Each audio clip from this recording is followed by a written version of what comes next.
PF account ఉన్నవారికి కేంద్రం అనేక ప్రయోజనాలు అందిస్తోంది.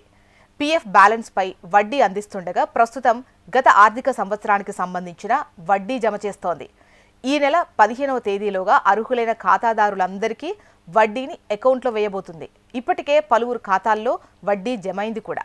ఇక వార్షిక వడ్డీతో పాటు పీఎఫ్ ఖాతాదారులకు కేంద్రం 7 లక్షల లైఫ్ ఇన్సూరెన్స్ కూడా అందిస్తోంది. దీనికి ఒక్క రూపాయి కూడా ప్రీమియం చెల్లించాల్సిన అవసరం లేదు.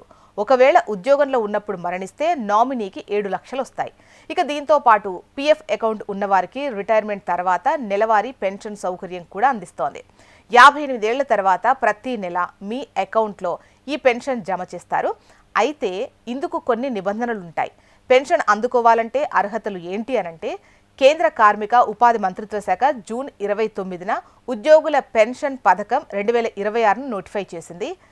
ఈపీఎస్ 1995, 1971 స్థానంలో దీన్ని తీసుకొచ్చింది. నెలవారీ పెన్షన్ లెక్కింపు, కనీసం 10 సంవత్సరాల సర్వీస్ పీరియడ్ నిబంధనల్లో ఎటువంటి మార్పు లేదు. నెలవారీ పెన్షన్ పొందాలంటే 10 సంవత్సరాల సర్వీస్ తప్పనిసరి. అప్పుడే 58 ఏళ్లు నిండిన తర్వాత నెలవారీ పెన్షన్ వస్తుంది. అయితే 50 ఏళ్లు నిండిన తర్వాత కూడా ముందస్తు పెన్షన్ పొందొచ్చు, కానీ పెన్షన్ తక్కువగా వస్తుంది. అయితే 10 ఏళ్ల సర్వీస్ పూర్తి చెయ్యని వారు నెలవారీ పెన్షన్ను పొందేందుకు అర్హులు కారు. అటువంటి సందర్భాల్లో 2 మార్గాలున్నాయి.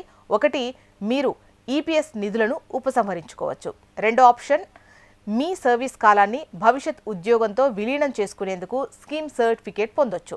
ఇక పీఎఫ్ పెన్షన్ ఎలా లెక్కిస్తారు అంటే, నెలవారీ పెన్షన్, పెన్షన్ అర్హత గల జీతం, పెన్షన్ అర్హత గల సర్వీస్ ప్లస్ 70 రూల్ ప్రకారం ఈ పెన్షన్ను లెక్కిస్తారు.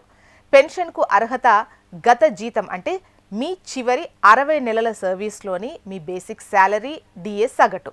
ఫర్ ఎగ్జాంపుల్, మీ పెన్షన్ అర్హత జీతం 15,000 అని అనుకుంటే 10 ఏళ్ల సర్వీస్ పూర్తయితే 58 ఏళ్ల తర్వాత నెలకు 2,143 రూపాయల పెన్షన్ వస్తుంది. ఇక 20 ఏళ్ల సర్వీస్ పూర్తయితే 4,286 రూపాయలు వస్తుంది. ఇక ఒకవేళ మీకు 35 సంవత్సరాల సర్వీస్ చేసున్నట్టయితే నెలకు 7,500 రూపాయల పెన్షన్ వస్తుంది. సర్వీస్ కాలం ఎంత ఎక్కువగా ఉంటే పెన్షన్ను అంత ఎక్కువగా తీసుకోవచ్చు. మీకు జీవితాంతం ఈ పెన్షన్ లభిస్తుంది. ఒకవేళ చనిపోతే నామినీకి వస్తుంది.